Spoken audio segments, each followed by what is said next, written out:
When you play the Game of Thrones, you Subscribe and like. or you die. There is no middle ground. Alright, hello YouTube, and welcome back. We're into part 3 for my series. On theirs, this is the second part. So we're going to get into it, and again, I want to reinforce by saying, guys, no hate to them in any of these videos. Just have some differing opinions here and there, where I think a big portion of this theory comes down to the way you look at characters. And again, George R. R. Martin writes these characters to where you can take them very differently. And that's the case with Ned and Ashara. I think it's one of those theories that it depends how you view a character like Ned, how you view the importance of a character like Ashara, and how you view outside factors outside of the book. And that's something I wanted to point out at the beginning of this video. I love Order of the Greenhand's content, so I don't want you guys to misconstrue the way maybe I'm talking if I'm, going in on their theory and I'm taking a different stance and maybe I come off a certain way. I just want to put that out there at the beginning of the video.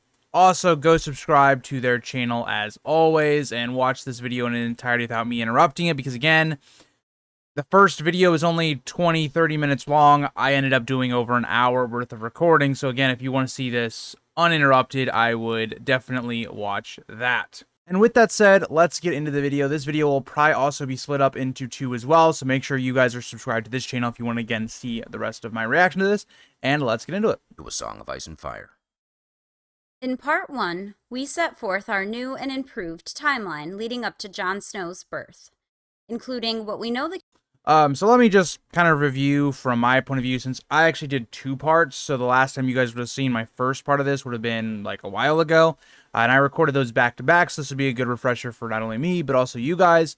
So basically, in their first video, they went about setting up a timeline, like we see on the screen right now. They went about saying, okay, this is when this happened, this is when this happened, and formulating somewhat what they think is an accurate representation of what happens in Robert's Rebellion.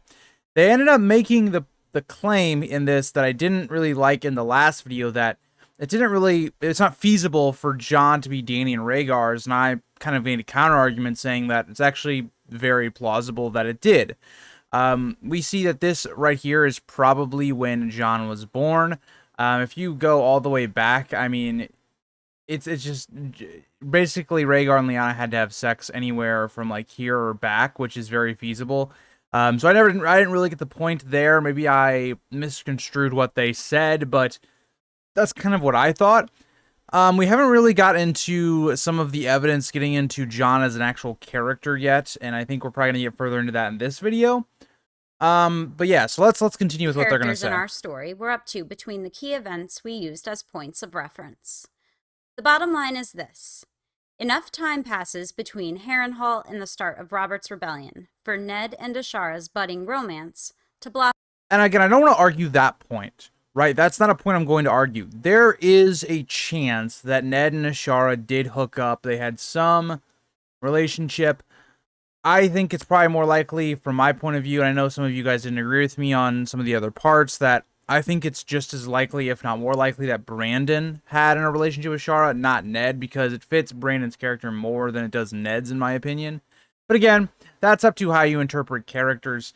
My major flaw with this theory in the first part for their video, not mine, so this was more of a part 2 for my series type issue, was the idea that apparently Ashara is someone that's moving around the country a lot. And it's something I wanted to add again, is that not only is Ashara this person that's very recognizable, she has very distinct features, kind of like a Targaryen, she is someone that's also very well known. She is someone that went to court with Elia. She is someone that a lot of people would know. She, at this point, if we looked at like modern day celebrities, she'd be like a Kim Kardashian type, where pretty much everybody would know who she is. But yeah, let's continue. Blossom into a serious relationship that we think likely would have resulted in Ned asking her to accompany him to his brother's wedding so he can present her to his father and get his blessing to marry her. This places them together leading up to Robert's Rebellion, which forces them into a treacherous trip. See, this was my main issue with their theory, because not only do we see this, they're probably going to show on the map later, I don't think it's feasible. Ned could have traveled with her this long and nobody would have figured it out. Because then, here's the other thing. We also see that they go north together as well in their theory. And then there was also a theorized part of their video that said they could have gotten married in White Harbor, which to me is just unheard of because we hear nothing of this at all. So that was kind of my issue. Back to the north, through mountains and stormy seas, driving them further into each other's arms, resulting in John's conception and Ned's one and only spontaneous decision of his life, when he decided to marry his beloved Ashara Dane before heading off to war. So my question with this theory, and I hope they answer it, is going to be, how does Ashara then, while pregnant, does she wait for Ned in the north? Because again, if they're married and also she is now pregnant with Ned's child, would she stay in the north waiting for Ned to come back? Will she go south? Because we know that's what eventually ends up happening. We know Ashara goes back to Dorne. How does she get back there without really anyone knowing where she came from? And there's a lot of questions I have on how she's going to get back and without being recognized. We are going to turn our attention to non-timeline related evidence of Ned and Ashara's relationship prior to the rebellion, and the fact that Jon is practically a Ned clone. So they're bringing up the Ned clone evidence, which is evidence that has kind of been quoted. I'm going to skip this little music part of the thing because I don't know if it's like... I'm going to continue with what I said, but while this plays, but whatever. My issue with the idea that Jon looks exactly like Ned is that, again, Jon could have taken the Stark genes. We've seen this in the past. Rhaenys Targaryen, you guys may know her from House of the Dragon. She's a character that inherently has completely dark hair. She doesn't actually look Targaryen whatsoever. Again, that is evidence you can use to cite that the Targaryens are not the dominant genes. A family like the Baratheons will override those genes. And so when you come to this idea of the Starks, it kind of feels like they have some dominant genes, but then when you get to the Tullys, they don't. It's hard to predict what a child is going to look like just based off of that. And even if we go the other route, right, with Ashara, Jon doesn't have any of the features of Ashara. If we were going to go off of that and how usually the Danes are, they have their purple eyes, their Valyrian features, Jon also doesn't have any of those either. So the argument that, oh, because Jon doesn't have Targaryen features means that he can't be a Targaryen or he can't be Lyanna's doesn't really make a lot of sense when we're going with the theory that he also doesn't look like another very distincting looking family in the Danes. Ned. And another little piece of evidence I want to just build upon that is if we look at Jon is not the best swordsman in the world. He's described more as like above average, very competent, which is much more like Rhaegar than it is someone like Arthur Dayne. So I just wanted to point that out as well. Never refers to Jon as his son, only his blood. So we figure that there's no better way to kick this video off than by permanently putting... So, I don't know who says that, because that's just not true. Ned does refer to Jon as his son, especially, and I believe it's Bran 1, when Jon and Robb are basically like going to race and stuff, and Robb and Jon find the direwolves. Ned says, "What have my sons found this time?" And what they're going to say here is more than likely that, well, Ned is thinking of Jon as a son. He just forgets himself. And my counter argument to that is going to be, well, what is Ned supposed to say? Right? Ned's been putting up this facade for years, or maybe it's not a facade, that Jon is his bastard son. Again, Ned is going to be living through that for so long that he's going to be used to calling Jon a son. And also, I think Ned also views Jon as a son. Like, he's brought up Jon his entire life, and Jon is his blood with Lyanna. So again, I think it makes a lot of sense why he would. Putting this one to bed. In a Game of Thrones, Bran won. Yeah, so exactly what I otherwise talked about. known as the very first chapter of the series. Yes. Bran and his older brothers go to see the execution of a deserter from the Night's Watch. On the ride back, Robb and Jon decide to race to the bridge. At this point, Ned rides up next to Bran to make sure that he's okay after witnessing his first execution. Yes. Yep. When Jon comes back and tells him that they found something. Jory asks Ned if there's trouble, and Ned replies, quote, "Beyond a doubt. Come, let us see what mischief my sons have rooted out now." Exactly. So exactly the point I kind of brought up. And I'm interested to see what the reasoning is going to be as to why that is referring to Jon as Ned's son. So like there you actually have it. by blood. Less than 10 pages into the series, Ned referred to Jon as his son. But that isn't the only significant information that we get in this chapter. They go to see what Jon and Robb found, and it's the direwolf pups. Yes. At first, they only find 5, 3 males and 2 females, which Jon points out to Ned mirror the Stark children, which obviously meant that he excluded himself. Very noble thing by Jon. This noticeably upset Ned, as Bran saw that his father's face immediately changed, as well as Ned's men exchanging awkward glances behind him. Ned then asks, "You want no pup for yourself, Jon?" in a soft voice that seems... Again, and I think we look at Ned at this point, and it kind of goes into exactly what I've been saying. Ned basically views Jon as a son. Ned has been Jon's father figure. Not only has he had to put up this lie that he is Jon's father, and, you know, that this is actually Lyanna's kid, Jon, regardless of the way you go with this theory, is a Stark. So the way Ned is looking at this is like, wow, I mean, Jon is basically excluding himself so that these wolf pups can live, which is a really heroic thing, which is why a lot of people are going to be like kind of uneasy, because Jon is excluding himself when he is a son of Ned or Lyanna. And that's the interesting part here, is that Jon does that. Now, what I think is even more interesting is that Jon then is going to find another direwolf, which is instantly going to show that Jon is different from the others. So what clearer way could you point out that Jon is different from the others?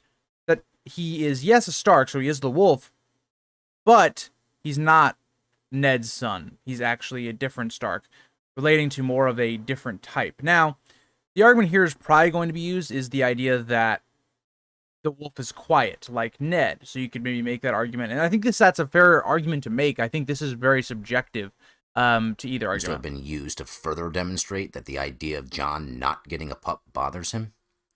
Which I think it should. I mean, Jon is being left out when Ned knows he's a Stark. Jon tells him that he's not a Stark, and all Ned can do is stare at him. Until Robb jumped in and said that he'd take care of his himself. Again, because Jon, regardless, is a Stark. Away, that's why Ned doesn't like Jon that. suddenly comes to a halt. Ned asks him, "What is it?" And Jon says, "Didn't you hear it?" Ned clearly didn't hear anything. Yep. Bran lists all the things he can hear, and none of them were something that would have made him pull up suddenly. No one seems to hear anything. Then Jon whirls his horse around and rides back to where they found the pups, and comes back with Ghost. What did Jon hear? No one else, like I said, heard anything, and Ghost never makes a sound. Ever. That seems to indicate that Jon's warging abilities are so strong that his bond to Ghost developed instantly. So I would actually think there's maybe two things we could look at here. So one thing would be that Bloodraven probably, or the Three-Eyed Crow, whatever you want to go with, referenced here and basically interceded what was going on to make sure Jon got Ghost, because that was very important to his plans. I could see something like that being possible. I also think you could make the argument that Jon's powers just went off here. And that when you look at Jon's blood, if we're going to go the Rhaegar and Lyanna route, Jon has two of the most magical families ever mixed into his blood, which makes him extremely powerful. And that's where I would kind of also argue that. Also, little side note, Ghost has red eyes. The Targaryen colors. Somehow hear his quiet wolf in his head.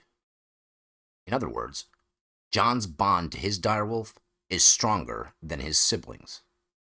Speaking of... Which I agree to disagree with. I think it's one of those things where Ghost was calling out because he's about to be left, whatever. Also, I think it's a little bit of Bloodraven possibly could have been interceding here. And 3, it's the idea that, yes, Jon is very connected to his wolf. Now, I don't think as the story goes on and powers get more developed, that he is stronger than, say, Bran in that regard. And even Robb, to a degree, gets very strong with Grey Wind, but I would agree that Jon is very powerful in this moment. Siblings. In a 2003 interview, George R.R. Martin was asked about whether the direwolves reflect their prospective owners, and in particular, Oh yeah, they do. Ghost, in comparison to Jon, to which he gave the following reply. Oh yes, I think that's always been true. Even in Winterfell, as a kid before the wolves, Jon was the bastard. He was the odd one out. The rest of them are all brothers and sisters. Again, see, very obvious that the direwolves are very similar. But let's see what they're trying to go with this. He's only a half-brother, so he's not as closely tied to them. In some circumstances, he could share everything with his brothers. He could train with Robb and all that. But then another circumstance would come up. Like when the king came to the castle, and they were choosing who could sit at the high table, and he's not welcome there. So he's of them. He's part of the family. He's part of the siblings. But he's a little bit apart, too. Ghost is very similar to that. He's the albino. He's the one who makes no noise. So he's related to the other direwolves, but one apart as well. I agree. So, right there, in the man himself's own words, Jon is a sibling and half-brother of the other Stark children. Okay, so they're making the argument that George R. R. Martin pretty much, confirmed it, saying that he's part of the siblings, but at the same time, that's what Jon is propped up to be at the beginning of the story. George is not going to straight up come out and be like, well, yeah, he's, a sibling because of Ned and Ashara, or he's this or that, and then basically give up Rhaegar and Lyanna to the public. He's not going to say that. So again, very loose evidence in my opinion, because what George was being asked is basically, how do the wolves relate to the children? And like I talked about in my reread, it's a very important question to answer, because they're all very similar to their owners. And when you look at this idea that Jon's wolf Ghost is very much apart from the other wolves, what does that tell you? That there's something different about Jon than the others. And what George is also trying to say is that Ghost is left off by his own, very similar to the way Jon is not allowed at the king's feast. And if we look at that for an instance, why would Ned allow Jon to be sat at the back of the hall? Well, because Ned understands that Jon is a very dangerous person. He's a half Targaryen. That threatens Robert. And Robert, who knows what Robert would do to Jon if he found that out. That, in my opinion, is why Ned allows that to happen. So again, I think this is some evidence that a sibling is defined as one of two or more individuals having at least one common parent. And half-brother means having one parent in common. Again, George is not going to straight up come out and just reveal a major twist. He's going to go off based off what is in the story so far, and that's the information he's going to state. I don't feel like this is evidence, in my opinion, but I get why they're bringing it up. Which obviously makes Ned that common parent. But who is the mother? The beautiful Ashara Dane. And what evidence is there to support this? Okay, this is what I've been waiting for a while. Let's once again start at the beginning. Let's do another thing here. Ashara Dane is tall and fair with haunting violet eyes. Does any of this describe Jon? Jon is not particularly tall. He doesn't have these eyes. There's nothing that really is like that. So right here, this quote alone kind of contradicts the whole idea that Jon just looks like Ned, but he doesn't get any of Ashara, which is very odd. In A Game of Thrones, Catelyn 2, we learn that when Catelyn arrived in Winterfell following the rebellion, Jon and his wet nurse Wylla had already taken up residence. And everywhere Catelyn went in the castle, people were whispering about Ned and the beautiful Ashara Dane. After a few weeks of this, she decided to ask Ned about Ashara, and Ned got so mad that it scared her, and told her never ask him about Jon again. The thing is, she asked about Ashara, not Jon, but in Ned's mind, they were one and the same. Again, why would Ned not think about Jon when someone's talking about the person that he slept with, when he's trying to keep this whole facade that he is the father of Jon and that it's his bastard? And I want you guys to look at a very important quote on the screen.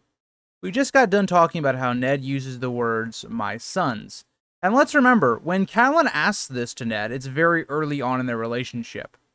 So Ned has also not had a lot of time to really realize that he's a father to Jon now. And that's the lie he needs to keep up. He is my blood.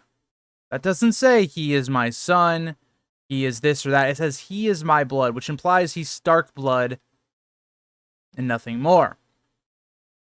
And when Ned gets very angry about Ashara Dane, let's think about why that would be. Why would Ned get upset over this woman that he, regardless if he even had a relationship with, was a woman that he did have a crush on? We know that for a fact.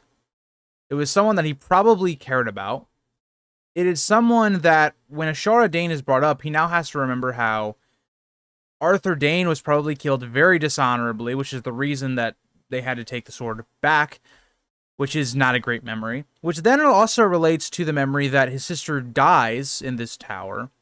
And also, if you also think about all of this relating to Jon, which is why Jon gets brought up instead by Ned. Again, this is all, you can circumstantial. You can kind of take their route, you can take my route. I'm just defending the way I would defend R+L in this situation.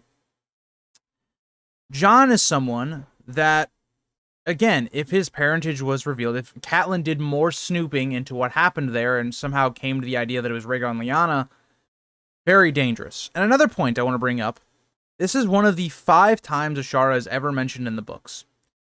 And do you think that in the first, 10 chapters of the series, it's actually even less than that George would tell us the answer of one of the greatest mysteries of the entire story? So it goes back to that quote they used in the first video, that George R. R. Martin's wife says R+L or something is too popular, it's the too whatever.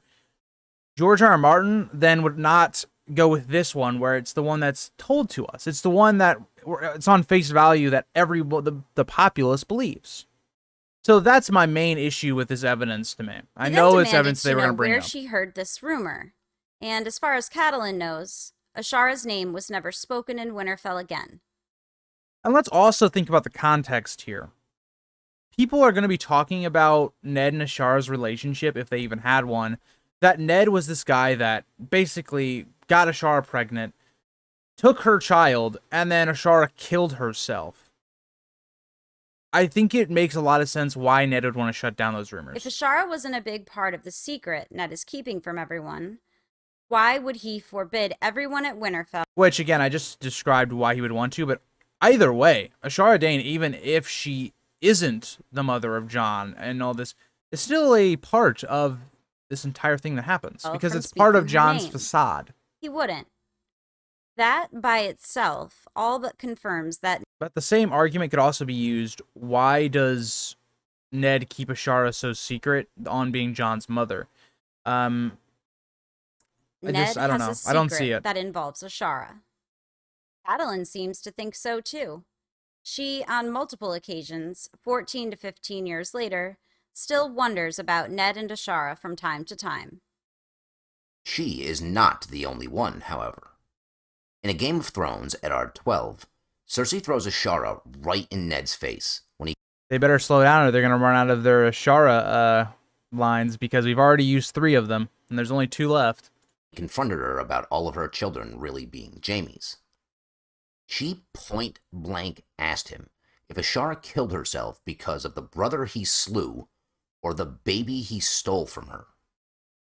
That certainly indicates that Cersei has, at the very least, heard that Ashara is Jon's mother, and that she killed herself because Ned stole her baby from her. Now, see, I would actually use this as evidence for R+L. Because Cersei is straight up telling us the answer. When does George ever tell us the answer this bluntly?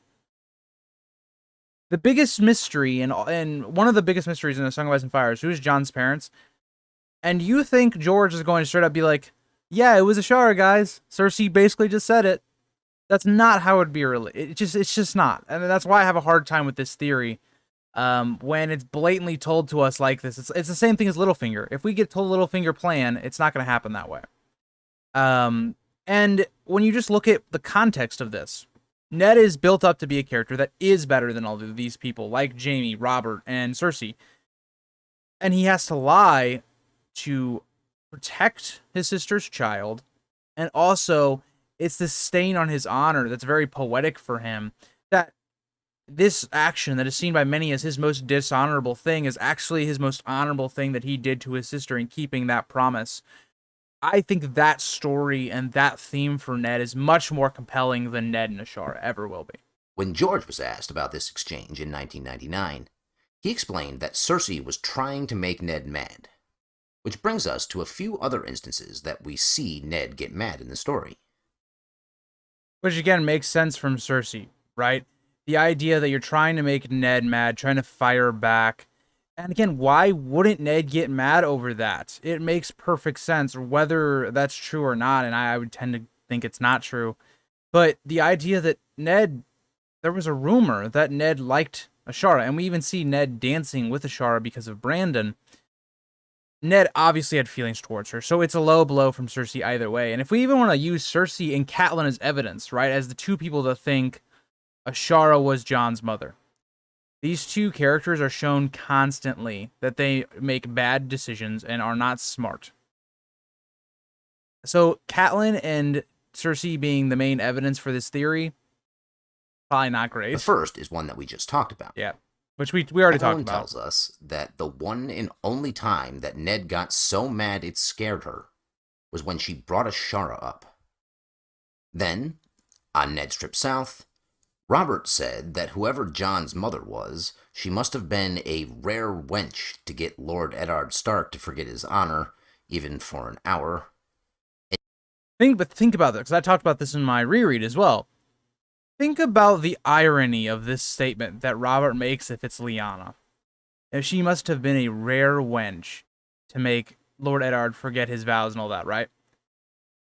Lyanna was this rare wench to Robert, right? Robert wanted to marry her, was betrothed to her, and he loved the idea of her. She was a rare tomboy type, and he loved the idea of Lyanna. And he went to war over a rare wench in Lyanna. Think about how ironic that statement is if we go back and it is Lyanna and Rhaegar, that not only did Robert choose someone that wasn't Robert, for one, and was also Robert's biggest enemy. That's a very big thing. I think the reason Ned, he gets so angry because he's talking about Ned's sister. And Ned's mouth tightened with anger. And in this exchange with Cersei, he didn't even get mad when she bluntly told him that Jaime threw his son out the window intent on killing him.